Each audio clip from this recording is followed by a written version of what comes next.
when things do get hard for me and I'm not really finding it that enjoyable, I always think to myself, and I have this conversation in my head, is that I am the one who determines how hard this is. So if I'm loading up a barbell to move a load, and in my head I'm having this battle of like, fuck, this is going to be so hard, or fuck, this is going to be so tough, I know that it's going to be a matter of how badly I want to be able to do that set or do those reps. And how hard I want it to be is purely dictated upon how much effort I put in.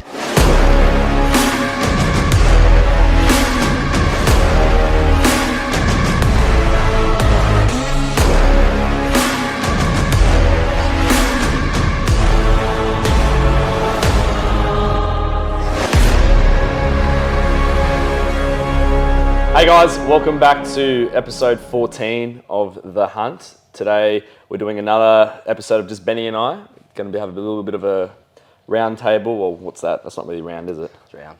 Bit triangle-esque. Bit triangle-esque discussion of how to not be hard stuck as a mediocre or intermediate powerlifter.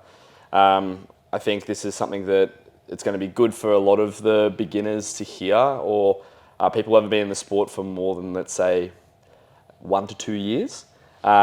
Because a lot of the things that we're going to talk about today are going to revolve around, I guess, a lot of the things to do with what adversities you may face, how you, I guess, deal with those adversities on all bases, and then, I guess, from a training standpoint, how we can, I guess, avoid becoming a hard stuck intermediate where, you know, you don't get over that 80 IPFGL points, for example.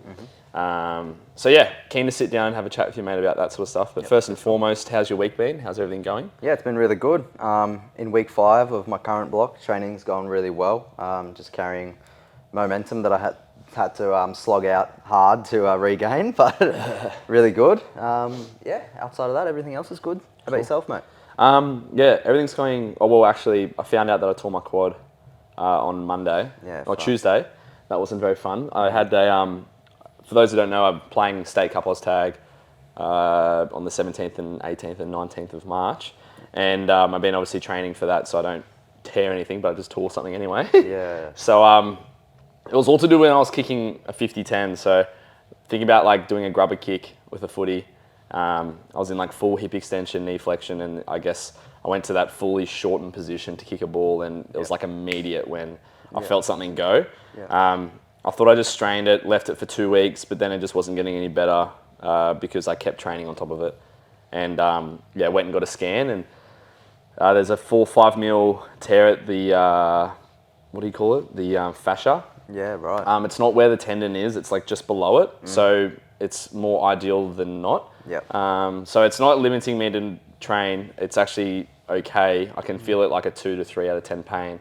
But anything in like full hip extension where like I'm lengthening my stride, like it hurts heaps. Yeah. But hopefully I can get my shit together and rehab correctly for state cup so I can still participate. I'll make the call the day before our games whether I'm going to play or not. Yeah. I've also got obviously like a physio appointment and stuff like that to get some professional advice. But it doesn't seem to affect my powerlifting. Like I said, 2 out of 3. It's just kind of more irritating than anything. Yep.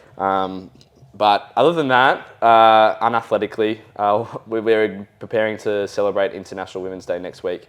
So a lot of things in the pipeline, getting ready for that. Yep. So we're hosting a week-long free casual visit for all females to come and train at HPC and Lifting a Smile. So that Lifting a Smile, by the way, is our female-only group-run classes. So that would be something that would be fantastic if you are a local listener and you wish to come obviously see what the community is all about at a cost-free price. I think that'd be a great opportunity to get your foot in the door. Yep. And then in addition to that, we are hosting a workshop on the Saturday at 9 a.m, the 11th of March. And we're putting together a little bit of a presentation, aren't we, mate? A slideshow, mate. A little bit of a slideshow. Yeah. Betty and I are going to talk about how to program and how to train the female athlete from a numbers standpoint, from a technique standpoint. Yep. And then Paige, obviously, being an advocate for women's health, she's going to talk about training with the menstrual cycle and perimenopause and menopause, which I think is something that obviously isn't talked about enough, and there's not enough research out there in that matter as well. Other than Lyle McDonald, if anyone has heard of him, he's a really good source of information to talk about that sort of stuff with. And then, of course, we have a special guest coming.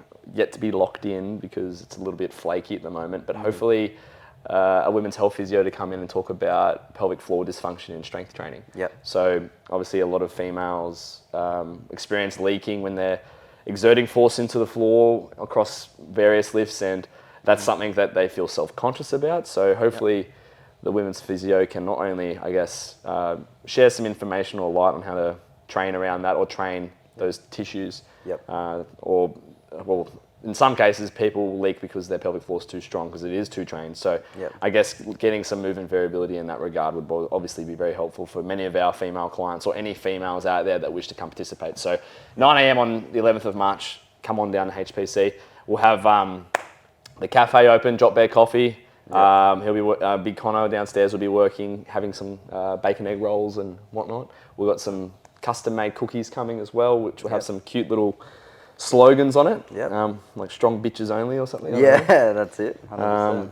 But yeah, other than that, everything's going well, mate. That's good. Excellent. Yeah, I just spoke for like 10 times longer than what you did. Yeah, no, that's all right. You sound heaps busy. Yeah, heaps busy, bro. Like, life's just training, bro. That's good.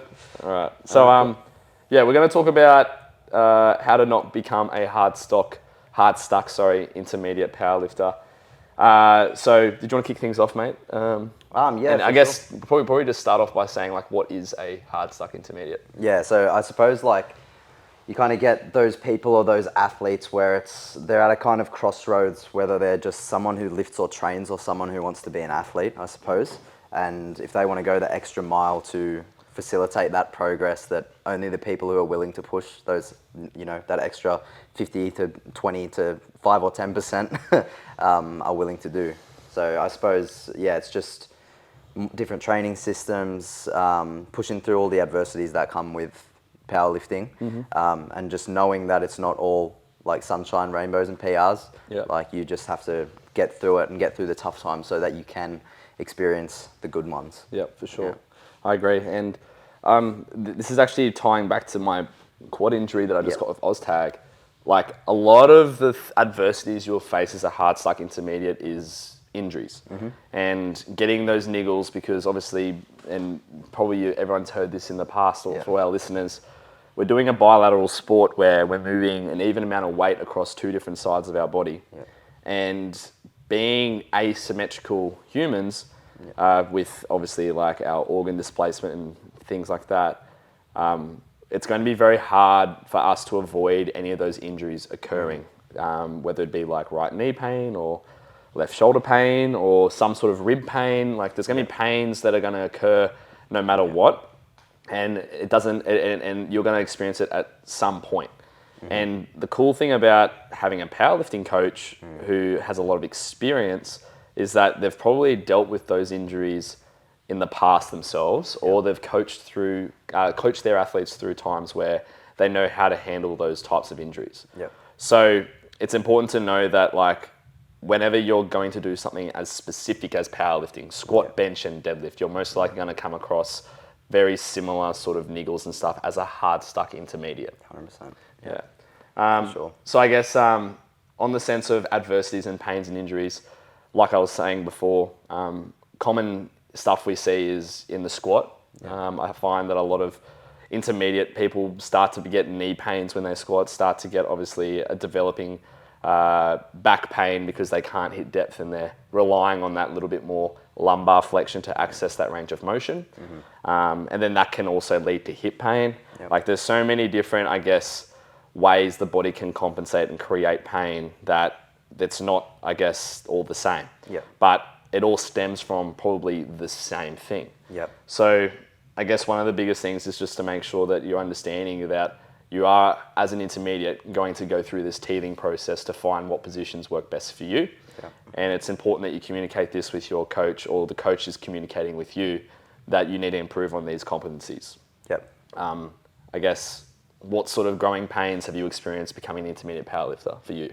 Oh, just like, lots of knee pain, like knee issues, just to do with like how much like internal, external rotation of my femur I get, like stuff to do with how my pelvis moves throughout the squat, and then moving into like a different like training system, so squatting differently or like pulling sumo, for instance, like a lot more demanding on knee extension. So I'm putting a lot more pressure on there, and those systems are just more demanding on that structure. But then, yeah, just I suppose that is like such a good point, and it's really hard to drive into people who are beginners in the sport that like we're training hard and we're pushing weights and we're doing things that our body doesn't necessarily want to do. So forcing those adaptations, like you said, is going to come to a crossroads where you'll experience pain. And I think it's really important for those people to understand as well that pain doesn't necessarily mean damage, and your upper tolerance for that is so far below your ceiling for actually causing damage in the body. Yep. Yeah, I think the thing to understand from a adaptation standpoint is that powerlifting is a very, very new sport. It's particularly raw powerlifting. So obviously you've heard of powerlifters, back in the day, like they were doing equipped and whatnot, and a lot of the equipment supported those movements that they were performing. So a lot of the injuries which you see today probably weren't around back then. So given that, I think the first IPF Worlds was like 2010 or 2011 or something, maybe 2009, just in that like kind of very early 2000s. When that came about, a lot of the stuff that was created in regards to technique and whatnot were almost, I guess, non-existent. So we're at this stage right now where we have a lot of developing knowledge around human biomechanics and functional anatomy, where it's allowed us to understand on a more, I guess, physiological level how we can avoid, I guess, injuries from occurring.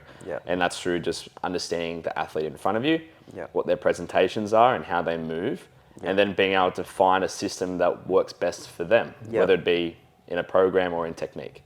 So I think it's important to understand that even though as a beginner, you're experiencing a lot of these quote unquote newbie gains and you're getting really, really good, a lot of the physical injuries and pains that come eventually are because you're lifting in what you think or what your body believes is the strongest way. Now, I'm not going to say that there's a perfect way to lift or a perfect technique or anything like that. But the thing to understand is that you have a certain body type that thinks it knows how to move load in a certain way, but down the track, it can be something that could be detrimental to your health and safety. So our role as coaches, obviously, is to find and cipher through what movement competencies you have and what you don't have. And then think and draw out and plan, problem solve what could be the safest way to lift for you, because that's going to lead to not only efficiency, but a likelihood to decrease injury. Yeah, definitely. And I think like that's the major thing, right, is like seeking help of people who actually assess like how you move and your body type. And like that's how you can move forward and continue to lift and hopefully get to a stage where you can lift pain-free. Because I know from my experience, like I've seen like, allied health professionals and things for pain or injury that I've had with my body. And it wasn't until I've had someone actually assess how I move instead of just sitting me down and saying, this is your XYZ problem, we're going to build capacity to return to like a strengthened state. It wasn't until someone like saw me squat and said, mate, what are you doing? Which was this bloke. And then, so that's kind of how you should address it and assess it, I suppose. Yeah, for sure. And the problem that we find as coaches, like with people who come to us for coaching, is that the coaches that they came from generally are coaches who have one box in regards to technique and movement to fit them. And that's something that is probably the limiting factor to your ability to express the best technique that you could possibly have, because they're trying to fit a box that doesn't fit them. Yeah, definitely. Like I throw around a funny cue in the gym sometimes, get your knees to touch when you're standing up in a squat.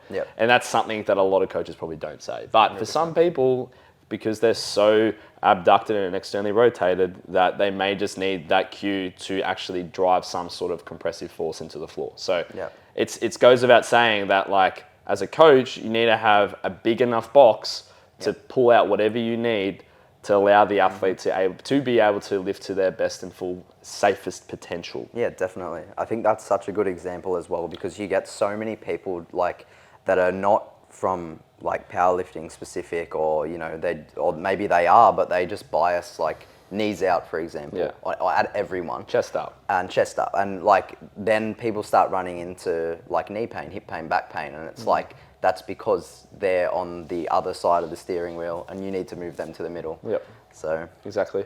And even some more examples for bench, people who, for example, think that they should be like tucking their elbows in towards their hips, and people who think about like driving legs as they press only, or people when they deadlift, just getting your lats tight, for example. Like a lot of people try and do these really generic cues that were around probably in the early 2000s when powerlifting started, that eventually became exposed to creating pain for some people. So I think it's just knowing that if you want to avoid being a hard stuck intermediate, you need to really understand your body.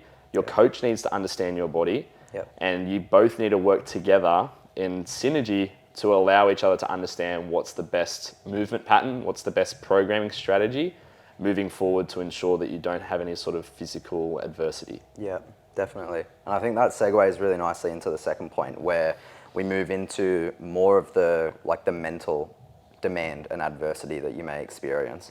And this ties in quite closely, obviously, with injury and pain and pushing through, but you have to be aware of like the mental demand that this sport takes, because it is absolutely massive. And you see people who push weights heavy all the time, and you must think, oh bro, they must be so sore all the time. They must walk around like a plank of wood. But like the weight that you have to carry mentally to be able to do those things is probably just as heavy. Yeah, for sure. I have mental battles every single Monday when I finish my squat and bench and I have to do sets of 9 on sumo. It's probably the last thing I really want to be doing. But I just know that this is the day that's going to be setting up for my days later in the week. And that's kind of like the way that I go about my training as a bit of advice, is that I try and know that, James Lee put it really well. It was like the effort that you put in now will result in what happens later in the prep or the week or whatever. It's like the flow state of understanding that whatever you do now will pay off down the track. So I'm always in that flow state of knowing like, okay, I've put in this amount of effort, I should expect this result. So therefore my mental state is a lot more, I guess, consistent. And the way that I kind of avoid any sort of mental adversity is just making sure that like in the moment I'm enjoying what I'm doing. I enjoy getting stronger. That's bottom line. I enjoy getting stronger. So if I have to do fucking sumo 9s after squat and bench, I'm going to enjoy that. Doing them. I'm going to be doing them. So I think just trying to figure out that, like what is your motive to, I guess, train, and then being able to lean into that a little bit more. Yeah, definitely. That's it. And I think and as you said, James put it pretty well, and it's kind of, I think he said something along the lines of like every day is a primary day. And it's like effort-wise, 100%. Like you have to come in, you have to put the work in, whether it's technical or whatever. And I suppose like when you start looking at like implementing like technique changes and how cognitively demanding it can be on an athlete to have to really think about what they're doing, and that's just a different type of fatigue to just putting your body through the ringer. It's just like they have to think and think and think. And I think that's something that's overlooked by some beginners, is understanding that they're going to accumulate fatigue just from having to think about cues when they're moving, when they would have just not done that at all before. And the other thing as well is, and I like to think of this when things do get hard for me and I'm not really finding it that enjoyable, I always think to myself, and I have this conversation in my head, is that I am the one who determines how hard this is. So if I'm loading up a barbell to move a load, and in my head I'm having this battle of like, fuck, this is going to be so hard, or fuck, this is going to be so tough, I know that it's going to be a matter of how badly I want to be able to do that set or do those reps, and how hard I want it to be is purely dictated upon how much effort I put in. So you make it as hard as you want it to be. It's completely up to you. So I shout out to Ben Ranke, a client from the Gold Coast. He had a similar scenario. He does like sumo 7s or 6s after an SBD, like a squat bench day, and we had a bit of back and forth about this sort of conversation, and the bottom line is just don't be a soft cock, and that worked really well for him. Fucking hell. And obviously I can't say that to a number of other clients because that just doesn't get them going. But for some people, calling him a soft cock just Oh, about yeah, works hard 100%. well enough. Yeah, it presses the right button. It does. You just get it done. But that's the interesting thing. Like you said it really well, that it's as hard as as you make it, right? Yeah. So, and you'll feel that on your secondary or your tertiary day when you're warming up. Yeah. And it's like your second last warm up, and you're like, man, I don't know if I can actually pull this for 7, 8, 9 reps. Oh, yeah. And then you get there and you have to pull your finger out and just get it done. Yeah. And like it probably moved easier than your last warm up. Yeah. It's also like weird because it's that like instinct of feeling like you're close to failure and you end up doing really well. Yep. And it's so weird because like you'll pull your last warm up or whatever and it'll move like shite. Yep. And that's kind of like the time where you're like, okay, I need to wake up now and actually have a proper go. Yep. And then create the environment so mentally you're ready to approach that set. Yeah. Like I'm 2 weeks out from my peak week and I've already messaged the boys on what time, what day I want to train in that session. 100%. To get everyone involved so mentally I have like the most positive influence on my session because I have, you know, my best mates around me to help me get through a session. So like if that's what it takes to get out of that hard suck intimate position, you need to find a gym, you need to find a coach that understands like the mental adversity that it does take to get to that level. And that doesn't have to be from the fact of that he or she is an athlete. It could be that the fact that they have overcome mental adversity because they've coached people through that before. So look at their roster, look at the success that that person has as a coach. How many people are they coaching that have won state, national, world championships? That is something that has to be thought about because if you're with someone that doesn't have that experience, then what are they going to do when you are overcoming this mental adversity? That's something that you need to really be able to, I guess, fine tune if you want to become more advanced. So then moving on to the third point that I wanted to bring up as well is more to do with like the social adversity that you have to face. And that's just to do with the sacrifices you kind of have to make because you dedicate so much time and effort to training, and something that isn't really spoke about as much in powerlifting, but obviously it gets a big rap in like other sports like bodybuilding, is the nutrition side of it. So I feel like when you pass that point where you want to really start seeing great progress in your training, you start to look at what you're eating and you be more consistent with it. You don't drink alcohol as much, you're hitting macros every day. It's very much similar to how that like fitness lifestyle bodybuilding type thing is portrayed, and it's a lot of tracking calories or eating meal plans or whatever, and you're just trying to get through all of those social events and everything without like blowing your bloody whole caloric deficit in one meal. But yeah, that's something I wanted to speak about as well, I suppose. Yeah, I agree. And not just nutrition, but just events. Like events is hard. Yeah, Christmas time is so hard for so many people. And a lot of hard suck intermediates will just take that time off and they will happily, you know, skip sessions or skip weeks or fucking go on holidays. Until you do it, you don't realize, like, you know what I mean? It's like you get to that point where like you start carrying great momentum, and like I feel like just the longer you go, like it's harder to gain because you kind of expect more out of your training when you start to train.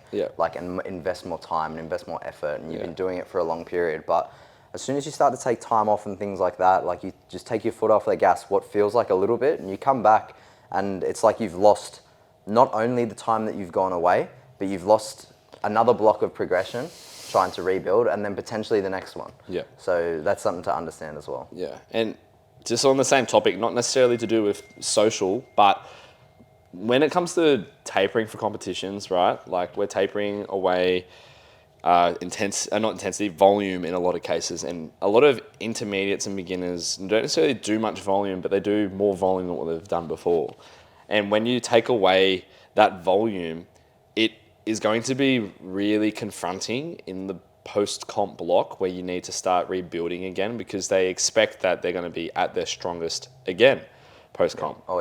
Because, you know, last week I maxed out and PR'd, like I should be able to do this, but no, you got to think of the weeks in accumulation. Like I was speaking to Jacob Henry about this, we had to restart his post-showdown block, I think 4 weeks after he started it, because he just thought that like, because I did this, my starting point is here. And then I'm able to actually, you know, lift more by the end of that first block, but it's not the case. And one of the examples I used was like, look, you got to look at where we started, as in like finding good momentum. And I think it was something like 15 weeks of just ascending like E1RMs across all the training microcycles till it got to a point where like we were able to express that on competition day. Yeah, definitely. And then those 15 weeks is what it took to get to that point. Yeah. And for a lot of hard stuck intermediates, they think that like they can start at, I guess, week 12 of that 15 week, I guess, period of momentum building. Yeah. When really like you should be looking at something that is going to give you a really solid flat baseline to build off and then go from there. So hard stuck intermediates will always find it hard post comp, and a lot of those intermediates probably just give up because they don't realize how hard it is to find that baseline again, and they're not willing to do the work to get back to that point. Yeah, definitely. And I think that comes into like the next section that we're about to speak about is like training your systems, and then like entering new training blocks like mesos and macros to figure out like what will work better in the longer term. Because like obviously if you're looking at doing a competition in X amount of weeks or months, there's probably, you're under a time constraint, and you may not have the time to experiment with all the parameters around programming and your technique and how your body can move better. And then you hop into a training block post-competition, and as you said, you're weaker and you're experimenting, and you may be working with things that don't work, and then you just check that box to say that's not something we're going to do later. Yeah. So that's hard. It is hard. And I guess training adversities like around doing something that may not yield the best response, but it's going to yield better technique or better skill when it comes to moving the barbell.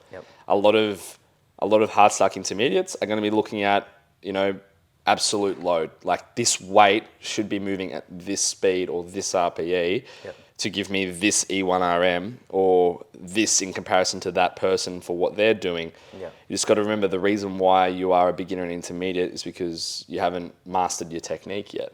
Therefore, limited injury and being able to be efficient so you can do more down the track from a programming standpoint. So it's difficult to go through those training blocks where we aren't looking to push the 1 rep or the 1 rep max. We're looking to eventually facilitate growth in that department 100%. But some blocks just need to have more attention in the sense of building better technique and better efficiency, building tissue. Like tissue is something that's so undermined for so many beginners, spending way too much time doing competition singles for no real reason. A lot of the beginners and intermediates in the gym don't do singles until like we need to figure out if singles work well with that allocated volume or in frequency, or B, if we're peaking. Like they're really the only two reasons. Like maybe we might put like a single upon a variation, like a tempo or a Larsen or maybe a paused, but it's really only there to kind of like be there for novelty for that beginner and intermediate because they need that novelty. Whereas like if I had it my way and I knew what would work best, we probably wouldn't need to do singles until we have those two reasons, as I mentioned before. Seeing how singles respond to the certain volume and frequency, or B, peaking for a competition. Yeah, definitely. And I think that's like something that just comes down to good communication again, like, understanding like from your coach and as an athlete, what are you doing right now to facilitate progress later and move into the blocks that are going to be amazing? Because I think that's the hard part, is that not everyone can train through blocks where they're PRing every week or every second day. But when you get to that point where you either become stagnant or it becomes harder to make progress, or you're just trying different things, those are the blocks that I suppose not everyone can get through because they're not willing to push that because they don't understand or they don't feel like they're progressing. Yeah, for sure. And it's a lot on the coach's onus to be able to, like Benny said, communicate that and what the intent is behind that block. With a lot of my guys, I give them like a spiel upon the block they're about to start and what we're looking for. And then we do a review. Like those start and finish points are super important, or even halfway through the block. Okay, we see this response happening right now. This makes me think that next block we should try this. So it's being able to have that good, I guess, feedback mechanism on both sides. And that's what really makes a really good client. and coach. It's just being able to have that two-way communication. But yeah. Yeah, definitely. Anything else from a programming standpoint, mate? Not particularly. I think we covered it. It's just that, like, those things, like you said, it's volume and intensity parameters that you just experiment with and see what works. Yep. Cool. I guess to wrap it up, one of the things that we talk about a lot here is, I guess, trusting the process. Yeah. Shout out Alex Hayes. Yeah. But a lot of people compare themselves in this sport, and it's a good thing in some cases because it means that you're going to put a lot of effort in to try and get the most out of your training and obviously your performances. But the main thing is that when you're trying to actually, I guess, overcome the confrontation of, being compared to someone else, that's where you need to be careful with the decisions that you make in your own training. Yeah. You shouldn't overshoot because someone else did a heavier load than what you did. Mm-hmm. You just need to trust that it's your process and your journey, and that you shouldn't be the one dictating or forcing an adaptation, because that can never come around in that sort of manner. Yeah, definitely.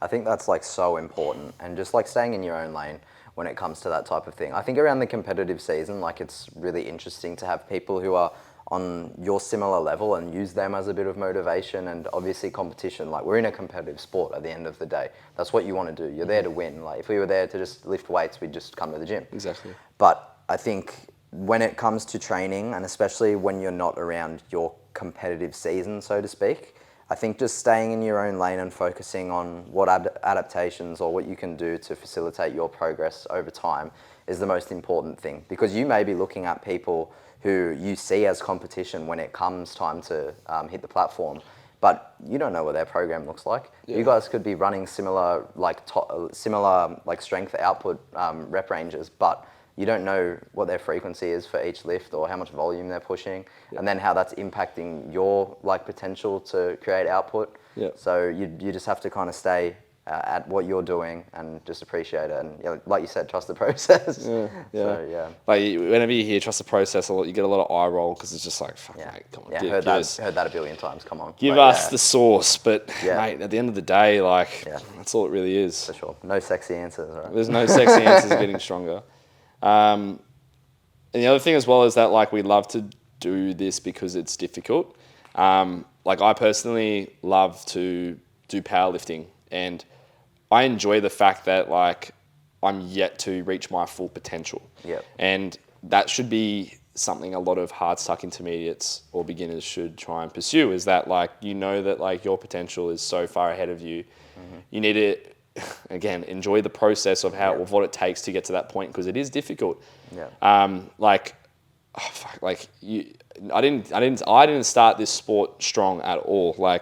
I think my first total at 74 kilos was 535, and for me, I was not very good. I was strong because I did a lot of bodybuilding. I had a lot of muscle, and that allowed me to lift that much at that point. I think my first comp I went 205, 112 and a half, and 220. Yeah. And then it wasn't until I guess knew that I had this ceiling to get to that I was able to trust my ability and put a lot into the effort of my training and performances and the relationship that I have with my coach and my community to get to that point. So I think... Yeah, that's so important, especially for people who want to be around for a long time. I know, literally just find somewhere that you love to go and train with people that you love to train with or around. Yeah. And then that way, you rock up. It's every day, I come here to train. It's literally just you hang out with your mates for a few hours, get some good sets in, have a bit of a carry on, and then go home and eat, bro. Exactly. It's just enjoying what you're actually doing. Yeah. Yeah. And we've got such a good place here at HPC in that sense, because people say, if you're the smartest person in the room, you should find another room, or if you're the strongest person in the room, you should find another room. But, me being the person here that obviously has the highest points, experience, and that's not what I look for in a gym. I look for, exactly as you said, the community. Yeah. That's what's going to get me over the line when I have to pull fucking sets of 9, I'll say it again, every single Monday. The thing is that, I find it so much easier when I have these people and like this community involved in my own training. And if you can allow those other people being a hard stuck intermediate to be involved in your training and in your sessions, it's going to allow you to not only get a little bit more, confidence about your own training, but you're also going to find it way more fun. And time flies when you have fun. Oh man, having fun. Like you get through those hard blocks way quicker. 100%. Having fun, making progress. Making progress.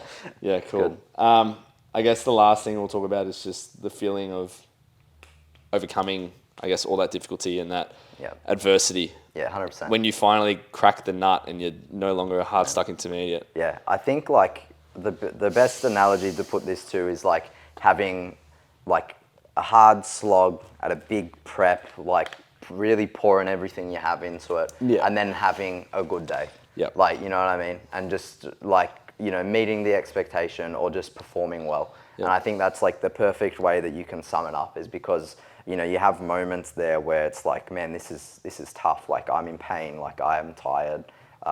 There's days you come in to train when you don't necessarily want to be there, but you have to just push through.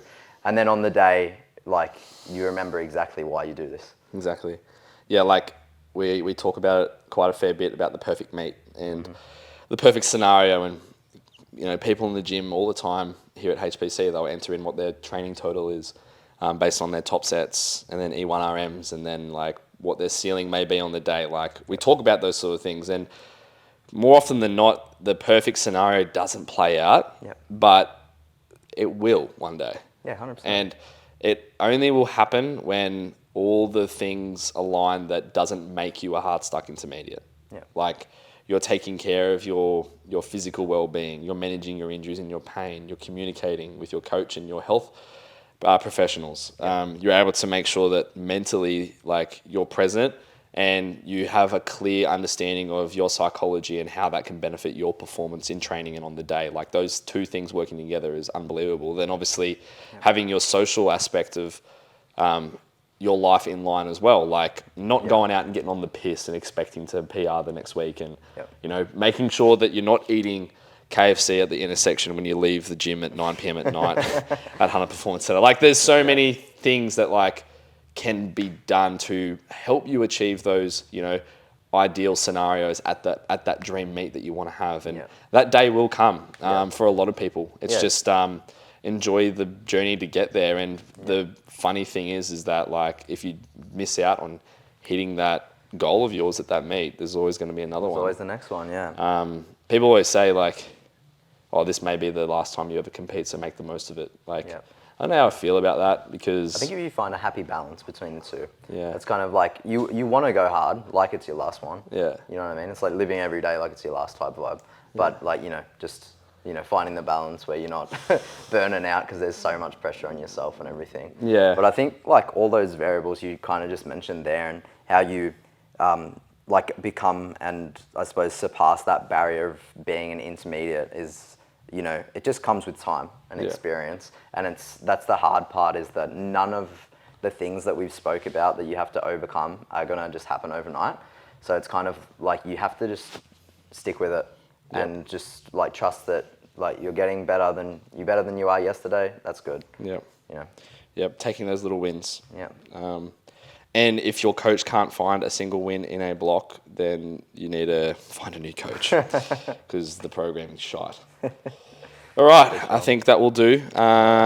We'll give a quick mention out to Drop Bear Coffee, even though he closed early today and didn't provide any shard to us. That's all right, mate. Please be sure to use his discount code SHARD10 at checkout if you want to try some locally roasted beans from here in the Hunter.